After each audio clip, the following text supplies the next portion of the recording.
California went into lockdown again yesterday, effective immediately. And a lot of the simple pleasures like getting a haircut or going to eat where you wanted to are now again restricted to Californians. And I don't know about you, but I feel like Nevada's right around the corner.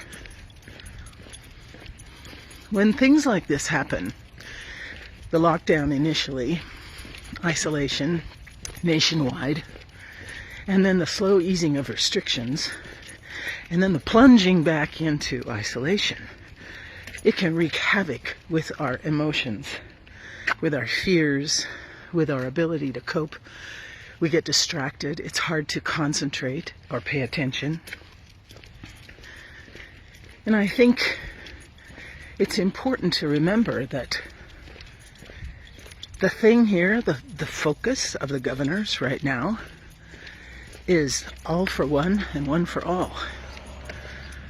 Three Musketeers knew how to do it. It's about thinking about our neighbor. It's about doing what's right for everybody, not just ourselves. When I was in the convent, almost 20 years, we were asked to do a lot of things that made absolutely no sense to me. Small things, things that seemed to constrain and bind, to curtail freedoms. And part of that was because we took a vow of obedience. The idea was that we surrendered our vision and our personal understanding of the direction of our lives to a larger entity. And we did that with trust. So we were asked to do things that put others first, really, that didn't necessarily try to break our spirit. That wasn't the point. It was in some ways to break our attachment to ourselves. Yeah, that's pretty profound. And you can't do that all at once, right? You have to work at that.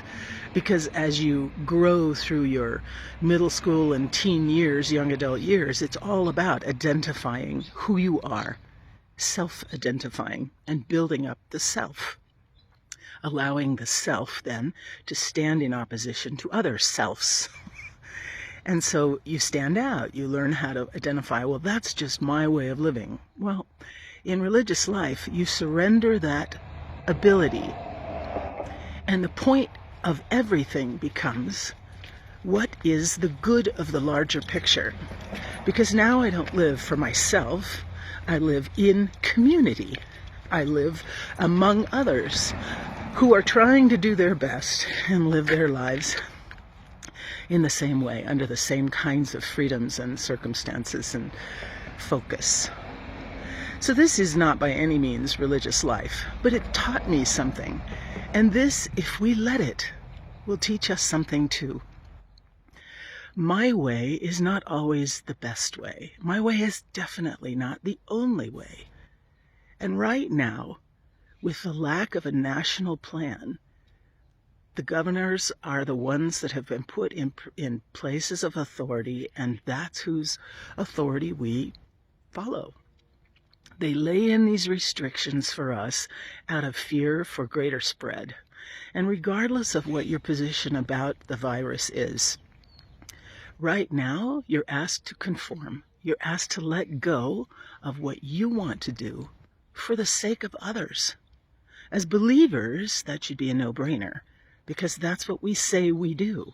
We love others as ourself. We love others as ourself.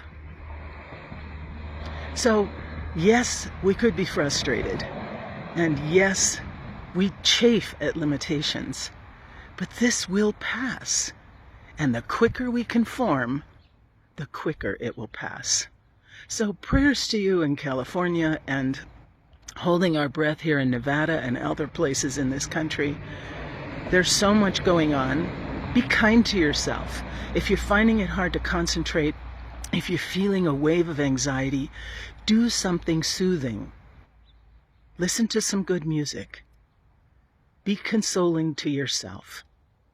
Don't turn on the news. Don't listen to the radio, TV, Don't be scrolling on your phone. Isolate yourself with God, with the divine, and ask the divine to take care of that roiling turmoil within you. You have my prayers.